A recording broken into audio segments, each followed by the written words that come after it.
लग्नानंतर होईलच प्रेम या मालिकेच्या आजच्या एपिसोडमध्ये आपण पाहत असतो की पार्थ इथे जिन्यावर बसलेला असतो आणि त्याने इथे जीवाला कॉल केलेला असतो. आता जीवा रूमच्या बाहेर येतो आणि म्हणत असतो, काय रे बडे भैया, इथली इथंच फोन केलास, काय झाले? तेव्हा इथे पार्थ म्हणत असतो, एक विचारू का तुला? तुला ना तुझ्या बायकोची आजकाल काळजीच नाही, तिच्यावर तुझं प्रेमच नाही. त्यावर जीवा म्हणत असतो, असं का म्हणतोस, काय झाले? त्यावर पार्थ म्हणत असतो, उद्या काय आहे? उद्या वटपौर्णिमा आहे, मग काय प्लॅनिंग आहे, काय ठरवलंस तू? असं म्हटल्यानंतर जीवा म्हणत असतो, काय ठरवलं आहे? नेहमीप्रमाणे बायकांसोबत जायचं, त्यांची पूजा वगैरे होसर तिथं थांबायचं आणि यायचं घरी. खरंच कमाल आहे तुझी, तुला एवढीसुद्धा काळजी नाही करे. माझ्या बायकोला मी तर इतक्या उन्हात नाही पाठवणार. अरे त्या प्रेग्नेंट आहेत, त्यामुळे नाही बाबा, मी तर नाही पाठवू शकत. इकडनं जीवा म्हणत असतो, हो मी पण नाही पाठवू शकत. मग आता हे सगळं काही इकडनं माननी ऐकत असते. पार्थ म्हणत असतो, मग काय विचार कर ना, अरे डोकं चालव, चल काहीतरी पर्याय काढायलाच लागेल आपल्याला. असं यांचं बोलणं सुरू असतं. इकडनं माननी येते आणि त्यांच्या दोघांचं कौतुक करत असते. अरे वा, माझी गुणी मुलं, खरंच प्राऊड ऑफ यू. म्हणजे आपल्या गरोदर बायकांची कशी काळजी घ्यायची हे खरंच कमाल आहे. म्हणजे तुम्ही किती विचार करता, खरंच मला अभिमान वाटतो, असंही ते माननी म्हणत असते. पण तुम्हाला एक सांगू का, जगात सगळ्यांना पर्याय आहे, पण वडाच्या दिवशी सुवासिनबाई वडापर्यंत जातेच ना, त्याला कुठे पर्याय आहे? आता तुम्ही म्हणता की झाडाची फांदी वगैरे तोडू शकतो, पण नाही ना रे, हे पर्यावरणासाठी कितपत योग्य सांगा तुम्हीच मला.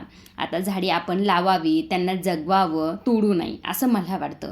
आता चालवा डोके, बघा म्हणजे तुम्हाला तुमच्या बायका वडाच्या झाडापर्यंत न्यायच्यात का वडाचं झाडच तुमच्या बायकांपर्यंत आणायचं, हे विचार करा तुम्ही. असं म्हटल्यानंतर दोघे हसायला लागतात आणि म्हणत असतात, आम्हाला आमचं उत्तर मिळालं. इकडनं माननी म्हणत असं, अरे मेल्यांनो मला तरी सांगा की. पण मात्र हे दोघे एकही शब्द बोलत नाहीत आणि तिथून निघून जातात. इकडे दुसऱ्या बाजूला रात्र भरपूर झालेली असते, तरीसुद्धा या आर्याला काही झोप लागत नसते. ती एक गेम खेळत असते. तिच्या मिस्टरांचं नाव जीत आणि तिचं आर्या असं लेटरनी त्या बोर्डवर तिने लिहिलेलं असतं किंवा ठेवलेलं असतं लेटरनी. आता त्यातलं टी काढते आणि जे लावते आणि तिथे झालेलं असतं ते म्हणजे जीवा आणि आर्या. आता ती स्वतःच्याच मनाशी म्हणत असते की ती सहज जीतच्या जागी जीवा फिट झाला माझ्यासोबत. हा फक्त गेम की कुठला संकेत आहे?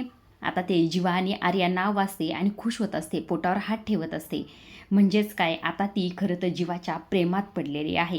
तिला एवढासुद्धा अंदाज नाही की नंदिनी तिची बहीण आहे आणि तरीसुद्धा ही आर्या जीवाच्या प्रेमात पडलेली आहे. आणि ह्या सर्व गोष्टी कशा होतात ह्या काही पुढच्या भागात आपल्याला पाहायला मिळणार आहे बरं का. हे सगळं काही खूप इंटरेस्टिंग आहे. इकडे दुसऱ्या बाजूला जी काही रम्या असते, रम्याने नंदिनी जीवा जे काही आर्याला भेटलेले असतात ती गोष्ट सांगितलेली असते. इकडे वसू काय जीवा नंदिनी ते आर्यासमोर हात जोडून उभे होते. तेव्हा रम्या म्हणते, अगं हो. तेव्हा इकडं वसू म्हणत असते, मला ना या आर्यावर पहिल्या दिवसापासून संशय येतो. चेहरा बकरीसारखा हिचा, पण डोकं एकदम कोल्ह्यासारखं आहे. वसूने बरोबर ओळखलेलं बरं का ह्या रम्याला. सतत जीवानंदिनीच्या रूममध्ये पडलेली असते. पण ना ह्या तिघांचं काहीतरी सुरू आहे, पण तेच कळत नाही नेमकं काय आहे. त्यावर रम्या म्हणत असते, तेच तर कळलं नाही ना.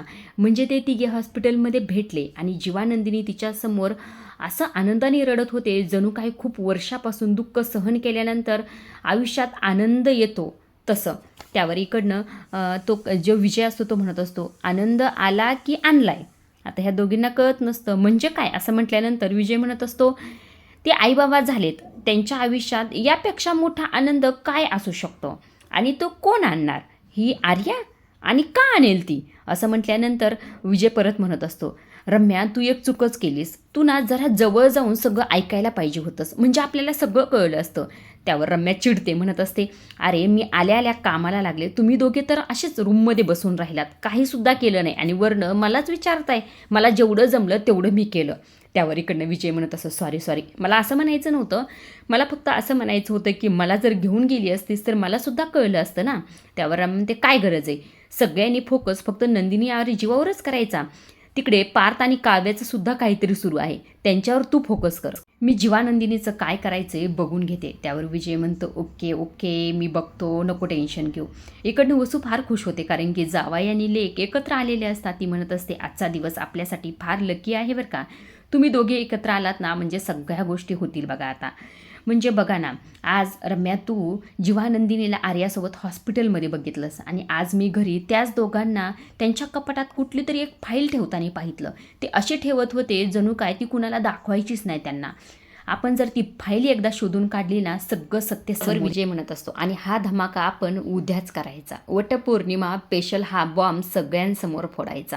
असंही ते विजय म्हणत असतो. आता ह्या तिघांनी हे ठरवलेलं असतं आणि अगदीच तसं देखील होणार आहे, कारण की याचा प्रोमो रिलीज झालेला आहे आणि नंदिनीच्या खोट्या पोटाचं सत्य समोर आलेलं आहे.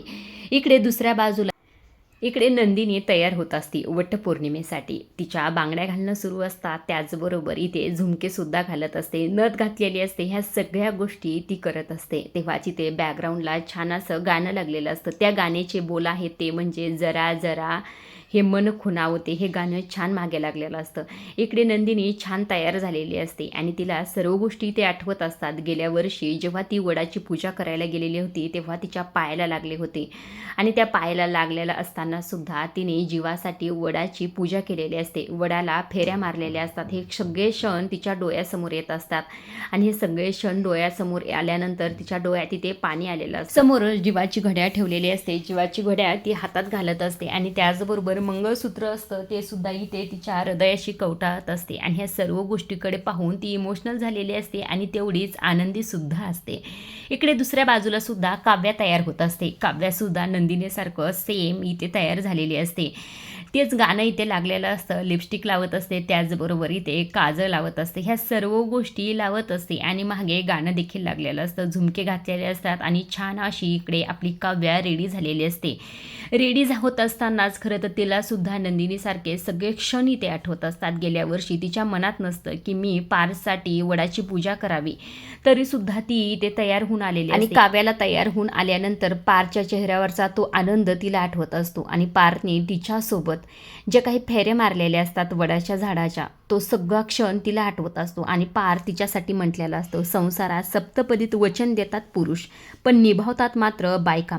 वर्षातून एकदा गुलाब देतो पुरुष आणि गुलाबाचं गुलकंद करून संसारात गोडवा वाढवतात त्या म्हणजे बायका. हे सगळं काही पार्थने बोललेले शब्द इथे काव्याला आठवत असतात आणि तिला फार आनंद होत असतो. ह्या सगळ्या गोष्टी कुठपासून सुरू झाल्या आणि कुठपर्यंत येऊन पोचलेल्या आहेत हे सर्व क्षण तिच्या डोळ्यासमोर आलेले असतात. इकडे नंदिनी छान अशी तयार होऊन खाली आलेली असते आणि इकडे काव्यासुद्धा तिच्या रूममधून बाहेर आलेली असते. आल्याबरोबर काव्या म्हणत असते, ताई किती सुंदर दिसतेस गं. त्यावर इकडनं नंदिनी म्हणत असते, अगं स्वतःकडे बघ, किती सुंदर दिसतेस या साडीत, अशीही तू सुंदरच दिसतेस गं, पण आता जे काही गरोदरपणाचा तुला रंग चढलाय का त्यामुळे तू अजूनच खुलून दिसतेस. असंही ते एकमेकींचं कौतुक करत असतात. तेव्हा काव्या म्हणत असते, चला इसी बात पर एक सेल्फी घेऊया, असं म्हणून दोघी सेल्फी घेतात. काव्याला मात्र ती सेल्फी आवडतच नाही. त्यावर नंदिनी म्हणत असते, अगं पण आपण जे काही फोटो आणि व्हिडिओ काढण्यासाठी माणसं ठेवलेत परमनंट, ती माणसं कुठे गेलीत, दिसतच नाही. त्यावर काव्या म्हणते, हो गं मला सुद्धा पार दिसलेच नाहीत, नेमकं कुठे गेलेत काय माहिती, असे तर आपल्या मागे पुढेच असतात पण आज नेमकं कुठे गायब झालेत. असं म्हटल्याबरोबर इकडनं पार्थ आणि जीवा आलेले असतात आणि दोघी एक सुरात म्हणत असत, आप हम ये वहाँ ढूंढ रहे और हम यहाँ आपका इंतजार कर रहे. त्यावेळेस खरं दोघींचं लक्ष त्यांच्याकडे जातं. इकडे जीवा आणि पार दोघी छान कुर्ता घालून रेडी झालेले असतात. इकडे दुसऱ्या बाजूला या तिघांची नजर मात्र चौघावर टपूनच असते. इकडे जो काही विजय असतो तो म्हणत असतो, सगळं काही सेट आहे, मी आत्ताच त्या नंदिनीला तयार होताना बघितलेलं आहे, म्हणजे ती काव्या आणि नंदिनी आता घराबाहेर वडाची पूजा करण्यासाठी पडणारच. असं म्हटल्यानंतर इकडनं वसू म्हणत असते, मला ना एक कळतच नाही बाई, म्हणजे ह्या दोघी प्रेग्नेंट आहेत ना तरीसुद्धा एवढं मिरवायची यांना काय गरज आहे. आता यांच्या दोघांचं कसं आहे माहिती आहे का, जसं गुळाला मुंग्या कशा चिकटतात तशी हे दोघेसुद्धा त्यांना चिकटून असतात. आता ते दोघेसुद्धा त्यांच्यासोबत बाहेर जातीलच. असं म्हटल्यानंतर इकडनं रम्या जोरजोरात हसायला सुरुवात करते. त्यावर वसू म्हणत असते, तू काय हसतेस गं, एक मिनिट, म्हणजे तुमच्या दोघांची सुद्धा पहिलीच वटपौर्णिमा आहे ना, मग तू तयार का नाही झाली, साडी वगैरे का नाही घातली, विजयराव काय आहे तुमचं हे. त्यावर रम्या म्हणत असते, अगं आई तुला माहिती आहे ना माझा आत्ताच कुठे पाय बरा झालाय, मला हे सगळे कामं करणं सुद्धा मुश्किल झाले आणि त्यावरनं साडी ह्या सर्व गोष्टी कशा करणार आणि वडाच्या फेऱ्या मारणं, नाही मला हे काही जमणार नाही बाई आई. असं म्हटल्यानंतर वसू म्हणत असते, असं काय करतेस रम्या, पहिली वटपौर्णिमा आहे तुझी, काय विजयराव तुम्ही तरी सांगा ना. त्यावर विजय म्हणत असतो, आई रम्या बरोबर बोलते आणि असंही आमचं नातं त्यांच्यासारखं नाही, आम्ही स्पेशल काहीतरी करून साजरी करणार आहोत. असं म्हटल्यानंतर वसू म्हणत असते, काय करणार आहात स्पेशल. इकडे रम्याला सुद्धा प्रश्न पडलेला असतो. विजय म्हणत असतो, जीवा आणि नंदिनीच्या रूममधली ती फाईल शोधून काढणार आहोत. त्यावर रम्या खुश होते आणि वसूसुद्धा इकडनं खुश होते. रम्या म्हणत असते, आज याच गोष्टीचा फायदा घ्यायचा आणि जीवा नंदिनीचं पितळ उघडं पाडायचं. नेमकं त्या फाईलमध्ये आहे तरी काय, हे शोधूनच काढायचं असं हे तिघांनी ठरवलेलं असतं. इकडे दुसऱ्या बाजूला पार्थाने जीवाला बघून इकडनं काव्या नंदिनी म्हणत असतात, तुम्ही दोघे मगापासून आहात तरी कुठे, आम्हाला फोटो काढायचे होते असं म्हटल्यानंतर आता हे दोघेही म्हणत असतात, आम्ही तुमच्यासाठी काहीतरी आणण्यासाठी बाहेर गेलो होतो असं म्हणून ते सरप्राईज ओपन करतात. म्हणजे काय, त्यांनी एक छान वडाचं झाड आणलेलं असतं. हे पाहून दोघी फार खुश होतात. तेव्हा इथे ह्या दोघी म्हणत असतात, काय छान आहे म्हणजे, आणि किती छान सजवलंय हे, पण हे सुचलं तरी कसं तुम्हाला. त्यावर इकडनं पार्थ म्हणत असतं, काय काव्या, तुम्हीच तर म्हटला ना आता या अवस्थेत मी वडाची पूजा कशा फेऱ्या मारू, कसं बाहेर जाऊ, त्यामुळे हे सगळं काही केलं. त्यावर काव्या म्हणत असते, अहो मी ते असंच म्हटलं, एवढं तुम्ही आठवणीत ठेवता का. त्यावर पार्थ म्हणत असतो, मग माझी बायको म्हटली आणि मी नाही केलं असं होईल का. आता हे सगळं काही पार्थने एवढ्या प्रेमाने केलं असतं, त्यामुळे ते काव्या देखील फार खुश होते. इकडे बाजूलाच नंदिनी जीवाला हळूच म्हणत असते, काय जीवा, काव्याचे एक वेळ ठीक आहे ती प्रेग्नेंट आहे, पण मी बाहेर जाऊ शकते ना, माझ्यासाठी हे सगळं करण्याची काय गरज होती तुम्हाला. त्यावर कडनं काव्याला हे ऐकायला जातं. काव्या म्हणत असते, असं काय म्हणतेस ताई, तुझ्या लक्षात आहे ना आपण दोघीसुद्धा प्रेग्नेंट आहोत, मग असं का बोलतेस. त्यावर नंदिनी म्हणत असते, अगं ते काय आहे ना, म्हणजे बघ ना मला आत्ताच 3रा महिना लागलाय, म्हणजे मी बाहेर जाऊ शकते ना, मी जीवांना म्हटले. असं म्हटल्यानंतर काव्या म्हणत असते, अगं जाऊ दे ग ताई, गेल्या वर्षी आपण बाहेर जाऊन पूजा केलीच होती ना झाडाची, मग या वर्षी वेगळं काहीतरी ट्राय करूया, आणि पुढच्या वर्षी जेव्हा आपले बेबू आणि त्याचबरोबर आपली छकुली ह्या जगात येईल तेव्हा आपण दोघी जाऊया वडाची पूजा करायला, आपण दोघी वडाची पूजा करूया आणि हे दोघे बेबू आणि छकुलीला सांभाळ. इकडनं जीवा म्हणत असतो, खरंच असं होणार आहे सगळं. त्यावर काव्या म्हणतात, हो भाऊजी तसंच होणार आहे, पण एक गोष्ट लक्षात ठेवा दोघं पण तुम्ही, जेव्हा हे सगळं काही तुम्ही करत असताना तुमच्या कुडत्याची काळजी तुम्हाला घ्यावं लागेल बरं का, आम्हाला परत काही सांगायचं नाही. त्यावर पार्थ म्हणत असतो, मॅडम डायपर नावाची काहीतरी चीज आहे बरं का, आम्ही करू, ते नका काळजी करू. असं इथे पार्थनी म्हटल्यानंतर हे चौघेही जोरजोरात हसायला लागतात. बरं चला उशीर होतोय, चला पूजा करूया. काव्या म्हणत असते, नंदिनी ताई तू कर पहिली. त्यावर जीवा म्हणत असतो, तू नाही आम्ही दोघे करणार, कारण की गेल्या वर्षी तू एकटीने माझ्यासाठी पूजा केली होती, कारण की तेव्हा आपण जीवा आणि नंदिनी होतो, पण आता जीवांदनी आहोत, त्यामुळे आपण सोबत पूजा करायची. आता जीवाने असं म्हटल्यानंतर नंदिनी म्हणत असते, हो पसारेवाला तुम्ही म्हणाल तसं करूया, असं म्हणून पूजेच्या तयारीला लागतात. आता इकडे वसू, रम्या आणि विजय रूमच्या बाहेर येतात, तर काय हे चौघेजण इथेच आहेत. आता त्या तिघांना फार टेन्शन येतं. रूममध्ये जातात आणि विचार करत असतात, आता काय करायचं, हे चौघे जर घरात असतील तर आपला प्लॅन आपल्याला करताच येणार नाही. त्यावर रम्या म्हणत असते, हो ना, त्या जीवानंदींच्या रूमच्या आसपास आपली कुणाची रूमसुद्धा नाही, आता त्यांच्या समोरून रूममध्ये गेलो तर त्यांना संशय येईल, आता करायचं काय, यावरच हे तिघे विचार करत असतात. तेव्हा विजय म्हणत असतो, नका काळजी करू, एक मी काम करतो, माझ्या रूमच्या पॅसेजमधून मी त्यांच्या रूममध्ये जातो. आता वसूला हे पटलेलं नसतं बरं का, मात्र रम्या म्हणत असते, नाही आई तू गप्प बस, विजय म्हणतोस ना तू अगदी तसंच कर, त्याशिवाय आपला प्लॅन होणारच नाही. आता विजय रूमच्या बाहेर निघून जातो. वसूला हे पटलेलं नसतं. रम्या म्हणत असते, अगं आई शांत बस ना तू, काही नाही होणार त्या विजयला, करू दे ना, त्याशिवाय आपला प्लॅन कसा होणार सक्सेस. असं इथे रम्या म्हटल्यानंतर वसू थोडी शांत होते. आता बाहेर इथे यांची तयारी झालेली असते. जीवा नंदिनी आता पूजा करणारच असतात. तेव्हा खरं तर मागणं विजय येतो, हळूच येतो, दबक्या पावल्याने येत असतो. नंदिनीचं थोडं लक्ष जातं बरं का, पण मात्र तिला परत मागे वळून पाहते तर कुणीच दिसत नाही, त्यामुळे ती दुर्लक्ष करते. विजय हळूच सोप्याच्या मागणं लपून इकडे वरती गेलेला असतो. इकडे जीवा नंदिनीची पूजा सुरू असते. नंदिनी पूजा करत असते आणि जीवाच्या हातात ताट असतं. आता ती सुरुवातीला हळदी कुंकू वगैरे लावते, अक्षदा टाकत असते. इकडे पूजा सुरू असते. इकडे हे सगळं काही वसू आणि रम्या पाहत असतात आणि त्यांना ह्या सगळ्या गोष्टी पाहून आनंद होत असतो. इकडे विजयचे प्रयत्न सुरू असतात जीवा नंदिनीच्या रूममध्ये जाण्याचे. अक्षरशः त्याचा पाय निसटणार असतो आणि तो खाली पडणारच असतो. तो इथे फार घाबरतो आणि परत वापस येतो. इकडे नंदिनीची सगळी बाकीची पूजा झालेली असते. ती वडाला आता धागा बांधत असते आणि फेऱ्या मारणार असते. हे सगळं काही इकडनं रम्या पाहतच असते. रम्या स्वतःच्याच मनाशी म्हणत असते, आता काय धागा बांधून घ्यायचा आहे ना ते बांधून घ्या जीवा आणि नंदिनी, पण तो धागा कसा तोडायचा याचा बंदोबस्त मी चांगलाच केलेला आहे, असंही ती म्हणून खुश होत असते. आता इकडे विजय त्यांच्या रूममध्ये गेलाय का नाही ह्या सर्व गोष्टी आपल्याला उद्याच्या भागात कळतील. आता विजयला फाईल वगैरे मिळाली असेल हे तर माहीत नाही, पण मात्र नंदिनीचं खोटं पोट मिळालेलं आहे हे चांगलंच माहीत आहे.